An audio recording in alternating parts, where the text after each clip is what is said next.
What if self-care wasn't just something you fit in, but something sacred? I'm going to show you 4 simple ways to create self-care rhythms that actually nourish you daily, weekly, seasonally, and even annually. Welcome back. My name is Dawn Phoenix, and this is my channel. And if you're new here, welcome. This idea first clicked for me during a spirituality conference I attended in August as part of the Mingle Learning Collaborative I belong to. One of the presenters spoke about devotional practices, not just daily, but weekly and then quarterly and annually. And that really landed for me because self-care can feel so fleeting if it's not woven into our spiritual and daily rhythms. And I know for myself as an entrepreneur, I am notorious for neglecting my self-care.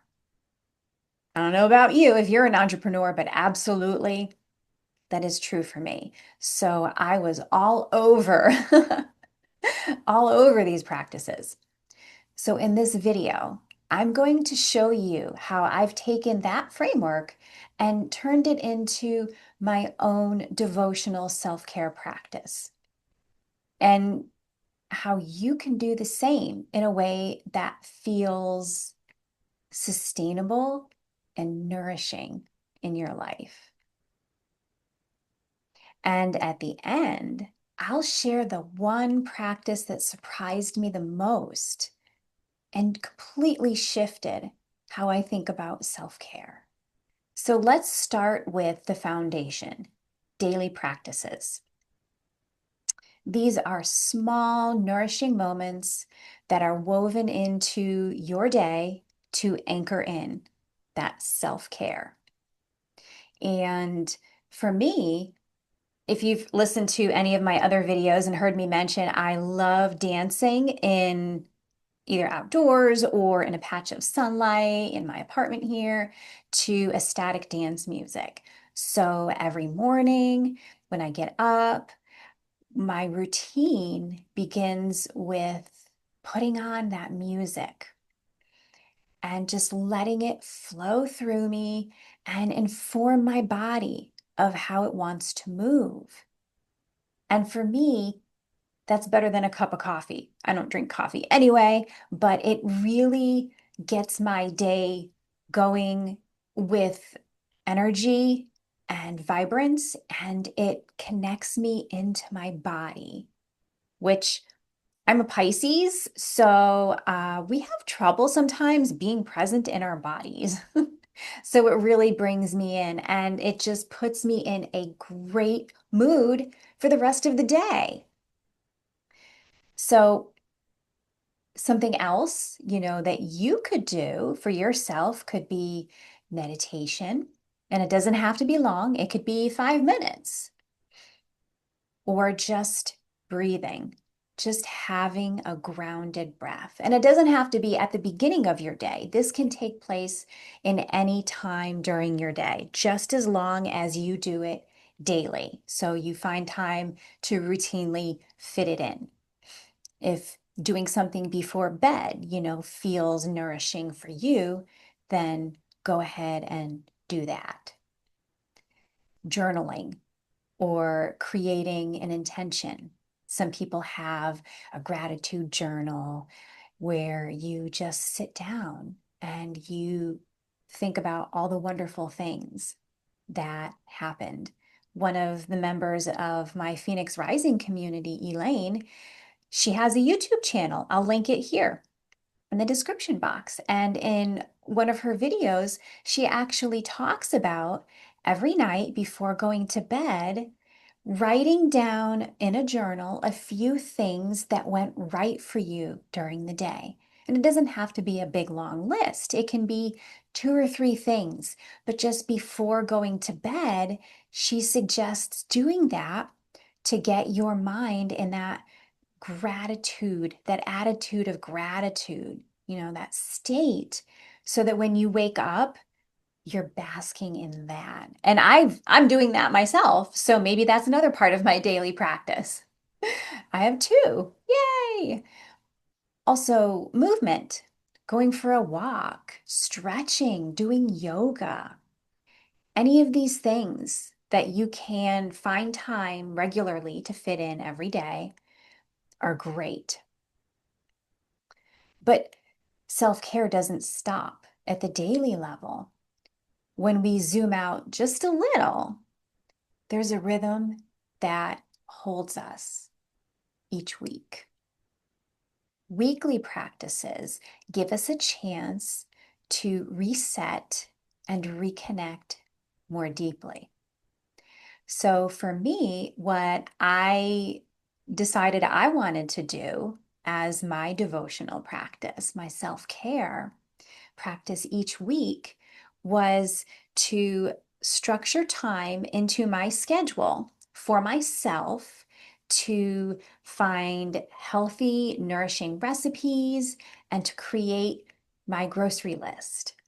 And that way, when I have that time blocked out, just like I would make an appointment with a client or with the other members of the community, that time is sacred for me where I don't feel rushed and I can enjoy looking for those new recipes. I love to cook. It's it's not a love language, but it's one of mine and it's how I show love. And I used to think, oh, if I cook for you, that means I love you, which it does. And then I remembered, well, Dawn, you cook for yourself. You're showing yourself love. And why rush that? If you would put time into an effort, into creating a meal for someone, if they were coming over as a guest, I deserve that too.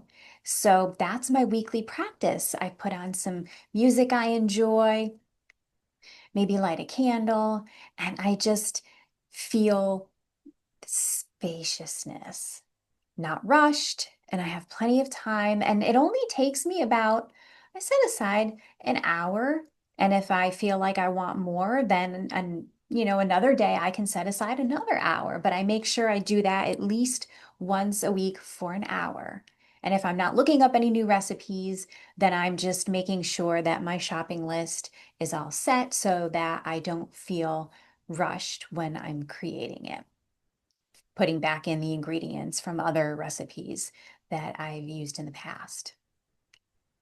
Something else you can do is to just take a digital detox. And that can be you don't have a screen in front of your nose for a set period of time, a half hour, an hour, 2 hours, half a day, whatever that looks like for you. But just make sure that that's sustainable. Don't do something that you're going to find too difficult and then fall back, fall off the wagon. And there's another thing that you can do that may or may not involve a digital detox is just having a Sabbath day. We talked about that too at the conference. The woman who presented, her name was Marissa, and she's actually a pastor. And she said, in the Bible, God created the earth in 6 days and then did what? Rested.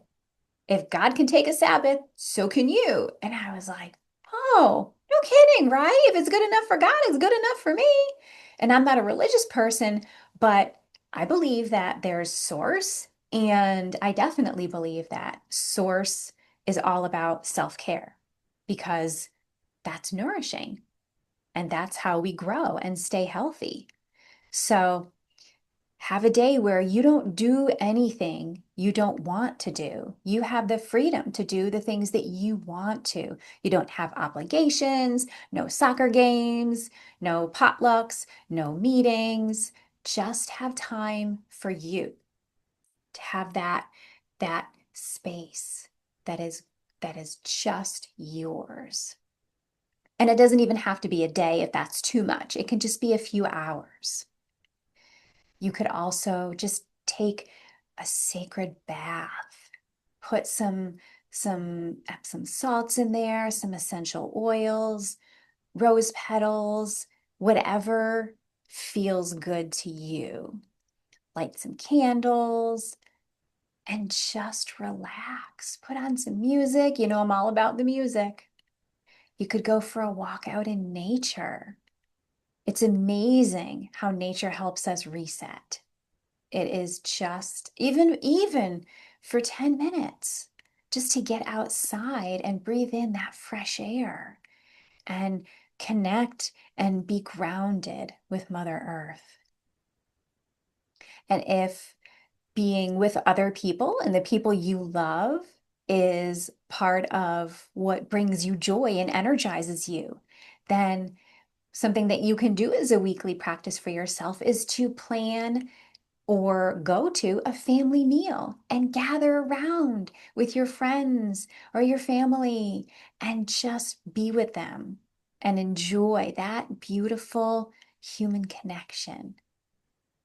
And then when we look at the bigger cycles of our lives, there's another powerful layer, aligning self-care with seasons or quarters of the year.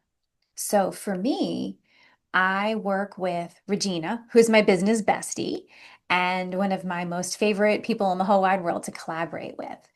And she has a program where she walks you through discovering your own personal seasons. It's called Charting Your Course, and it's available within our Mingle Learning Collaborative. So when people join the Phoenix Rising community, they get access to Charting Your Course, where they can learn when their personal seasons occur. And they don't always happen with the seasons that are happening outside. For example, right now here in Ohio, we just started autumn. But for me, I am in the middle of my personal winter. So my energy is very different. It's quiet and more introverted. So I need to do things, which is probably why I'm doing a video on this, that are more nourishing and are much more tuned into self-care to keep me from crashing and burning when my energy is lower at this point in my seasonal cycle. So, seasonal, or if you will, quarterly, if you're not into the seasonal thing, quarterly practices, uh, they let us honor life's natural cycles of growth and rest and renewal. We see nature doing it all the time. So, let nature be our guide. And for me, what that looks like is every time I change from my personal season, my current one, into the next one, there's a week that I take off from work. I don't necessarily go anywhere, but I can if I want to. I don't have meetings. I am not putting out any offers. I'm just here at home and I can sleep and eat and play when I want to. And I do the things that I find fill me up. And I do this 4 times a year because I learned years ago that's when I crash and burn after finding out when my seasons occur, is in those places where there's that transition time, is when I get sick or I get burnt out or I find that I'm not motivated. And then there's other times where I'm really high energy and I want to be putting things out into the world and having meetings and going places. And so having that week in between really really helps me integrate the energies that are coming in while still honoring the energies of the current season. So when that week is done, I am ready to go with whatever season I'm in, next, without any crashing or burning or anything like that. And so it really keeps me fueled and motivated and also cared for and very comfortable knowing that every 3 months-ish, give or take, I get that week off. So I get to look forward to that. Something else you could do is seasonal decluttering. If you have a room, maybe it's your office, your bedroom, your living room, just go in each season and just declutter. It doesn't have to be a big deal. Just go in and pick up things or rearrange if you like rearranging how things look. Just do that and declutter, get rid of the things you don't need, clean out a closet. It doesn't just have to be spring cleaning, it can be any season.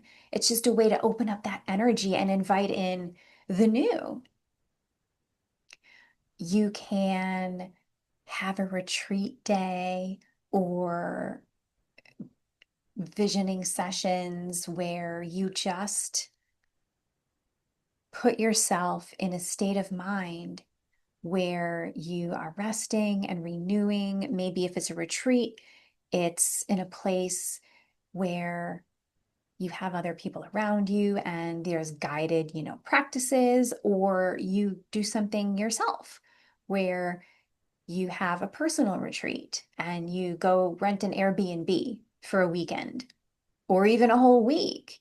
Maybe it's by a lake, maybe it's by the beach, maybe it's where you can go skiing and you just take time for yourself. You can also rebalance your health routines.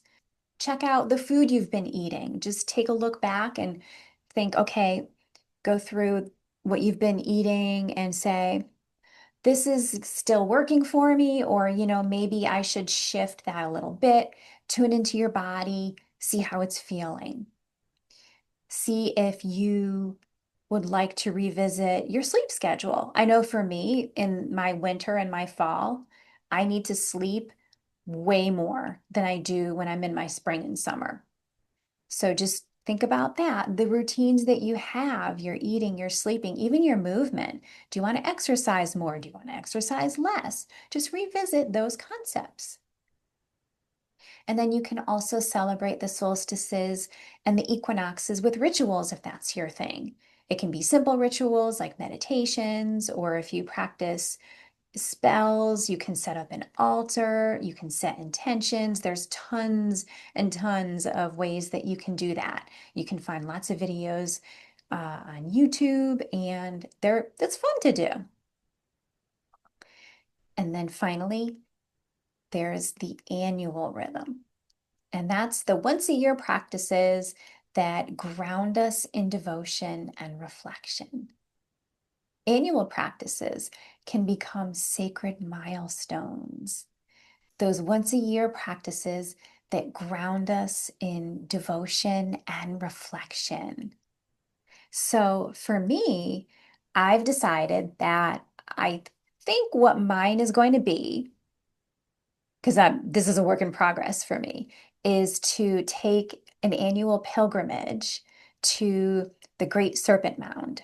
I live about an hour and a half from it, and it's a beautiful effigy of a snake eating an egg, is what they describe it as.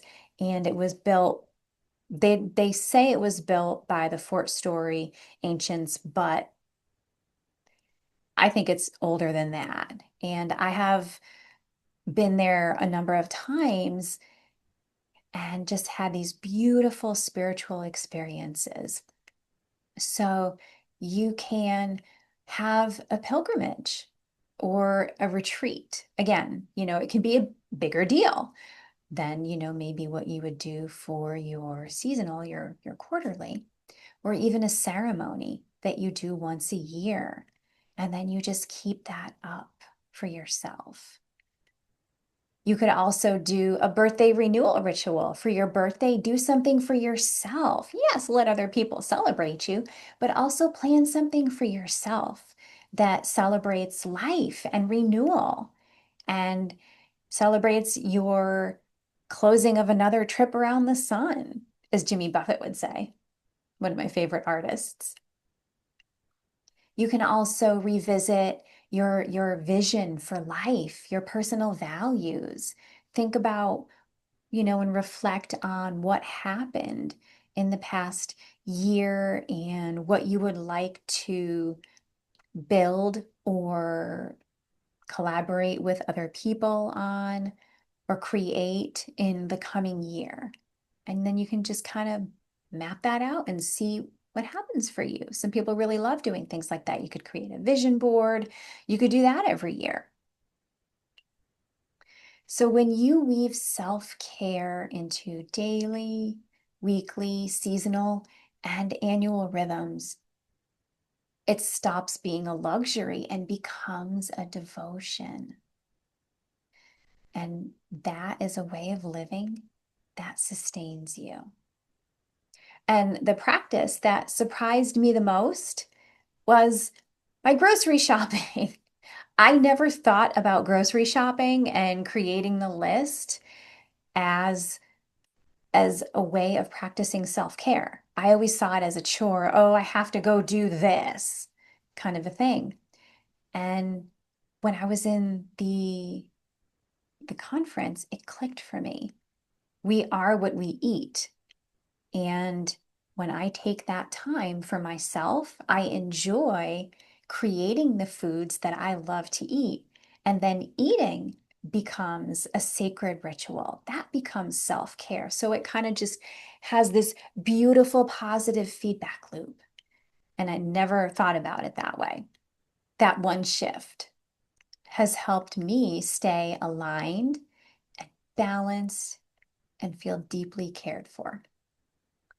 I'd love to know, what's one devotional self-care practice that you already do, or one that you'd like to try, maybe from today's video? Share it in the comments because we can inspire each other with our practices.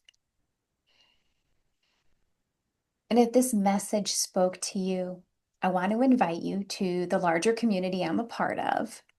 And as a member, you get access to incredible resources, including conferences like the one I just mentioned at the beginning of the video, where I learned about the devotional self-care framework. It's a space filled with wisdom and support and tools to help you create sustainable, nourishing rhythms for your life. It's called the Mingle Learning Collaborative, and that's where my Phoenix Rising community lives. When you join my Phoenix Rising community, you get access to all of the other communities that are a part of the Mingle Learning Collaborative. And we learn and grow and play and do life and business together. You'll find the link in the description. I'd love to welcome you there. As always, I appreciate you spending time with me today. Please like, share, and subscribe so we can enjoy more moments like this together. I am sending you so much love, and as always, thank you for being you. Mwah.